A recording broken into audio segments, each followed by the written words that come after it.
Gandhi's 1930 Salt March is one of the famous episodes in Indian history. Let's look at it for a bit from an economic point of view. The Salt March was a protest march against the British monopoly on salt and also the British taxation of salt. It lasted for 23 days, which of course is a long time to march, and it ran for 390 kilometers, again a long way, running at the end along the western coast of India, somewhat like around here. Or to see that in the red, imagine it running something like this. Gandhi was the leader of the march. He applied his principles of nonviolent resistance, and he ended up being thrown in jail.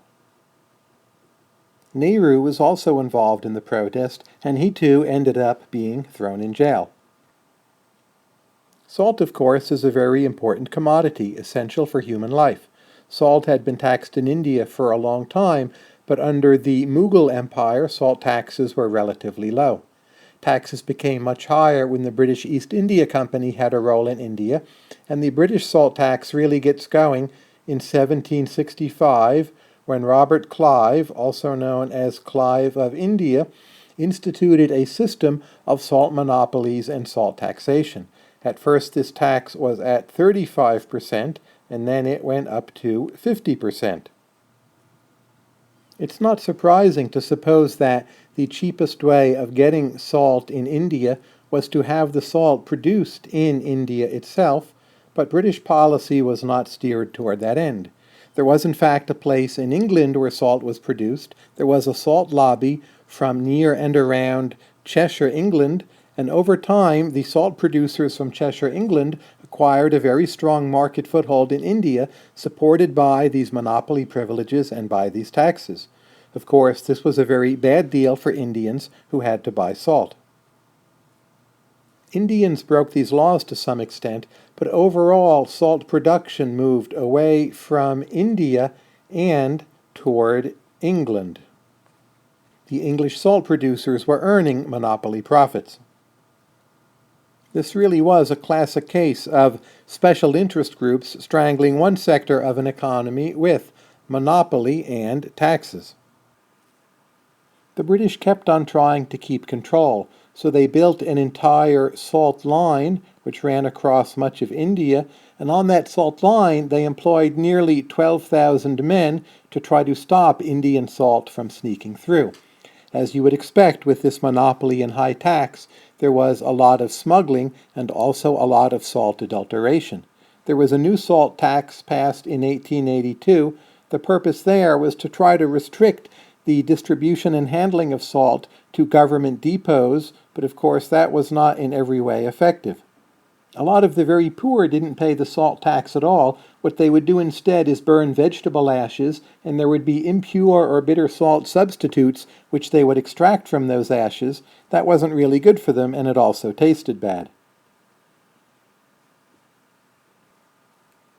The salt issue really was a major practical and moral grievance for decades. It's no surprise that Gandhi chose it as the subject of protest. Intuitively, Gandhi had a very good sense of the economics. He was living in a situation where the price was quite high and the quantity and quality of salt were fairly low. He wanted to move to a situation where the price would be much lower and the quantity and quality would be much higher.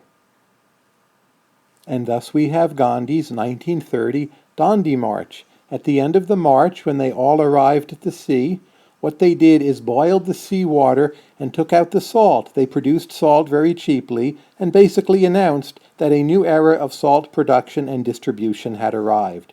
Think of this as an economist's kind of perfect competition. The final result was they were arrested.